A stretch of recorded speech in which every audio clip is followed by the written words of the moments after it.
Dripping roaring, foot on alarm, fast in alarm. Legs with a blanket of snow and ice and finally dancing up.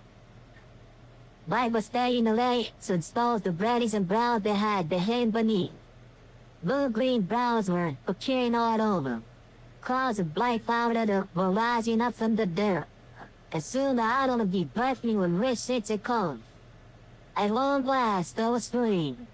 The lodgers returned to their own homes. How many emerged from their secret place? Bob roamed across the island and checked in with the beavers and the bears and all the flesh eaters. Then the rabbi longed to work in her garden. After dinner fit went to England to recall, life was slow more times than normal.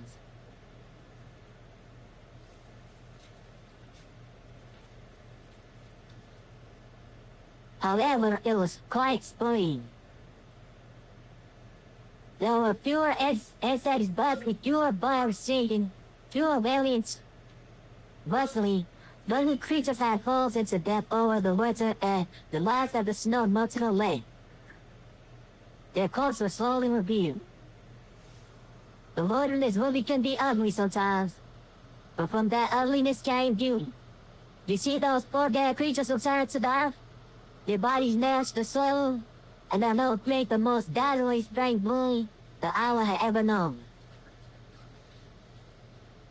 Ha! Ha! You got my tail! Paddle was splashing and screaming in the pond. Look for Mrs. Beagle and nowhere to be seen. So Ross kicked up a pond and toothbrush and stepped onto the shallow. Grab onto this, she said, as she reached out with the branch. Cuddle grabbed it with his big teeth, and the robot lifted him up from out the water. In there hanging from the young beaver's shell was Bob Monk, the guppy pipe. In liquid movement while pulled in the branch, he gripped the fish with her two hands. Kylo slumped into the water. Where's his pair suddenly appeared? Where's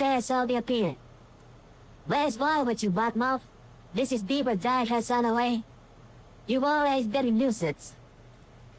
But this time you've gone too far. Close all your stabilize and toss him to the vultures. I cannot do that, said the robot, but I might be able to help. Master Botmouth in a deep puddle mud pile, but he couldn't settle it. Then she waited for the fish to spray himself. Fish are a very solitude, especially grumpy fish like Botmouth. But eventually he opened up to the road and a bit long she was waiting for the beavers to join them. Botmouth used to live in the river, said Ross, and the beavers shuffled over. But you checked him where you checked him the other way, you don't know that. He has been angry about it ever since. That doesn't give him the right to attack my sailor hard, Mr. Beaver. That certainly does not, Mrs. Beaver. I'd be upset too, said Tyler softly. I hate to be kept away from now on, Mr. Botmouth. You should, say something soon. The fish looked up from the powder with a frustrated expression that meant, I tried but no one was listening. Well, the situation had to be remedied. And you can guess me rise to the occasion. Ross was determined to get Botmouth back to alone. After they explored nearby waterways, it became clear that she would have to carry the pipe through the forest and attach the better metal of the nearest being on the river. I need a large container, said Ross.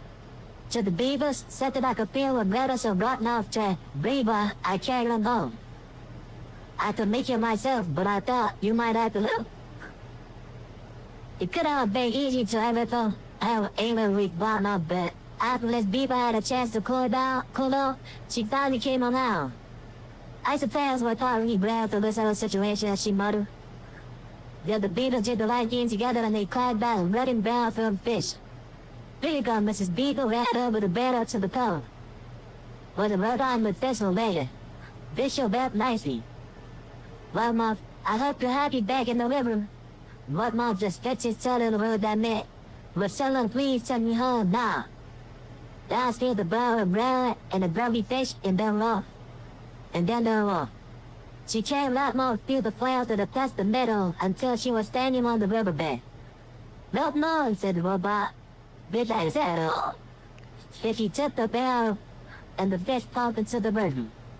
But my face thought about the surface. She passed a big chunky glare, and then he quickly started away. The stair of our eyes had brought my square to the river and passed the item.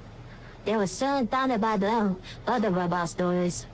There were stairs of bars, burning gardens and dry barren places. There were stairs of bars nursing thick animals back to hell. There were stairs of bars made of ropes and mills and tools for helping our friends. But it made the most terrible about the red hot bombs. You see, Mars had noticed that the older she acted, the more of the animal bite her. And so she barked with foxes and sang with bars and hissed with snakes. She barked with weasels, she sunbathed with lizards, she leaped with deer.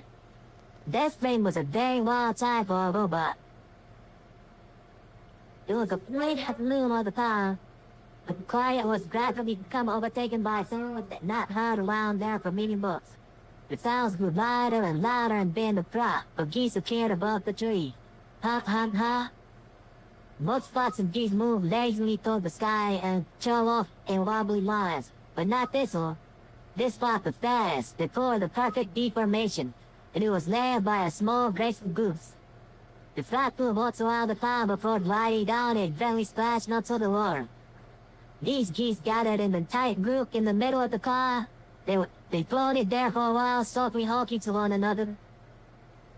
And then the leader broke away from the others. He swam straight toward the nest, waddled into the garden and fluttered up to his mother's shoulder. "Don't know, son," said Ross. "It's good to be back, Ma," said Bright Blue. 1. I'm the coolest guy in the school. I also have a beard like Mr. Shoots.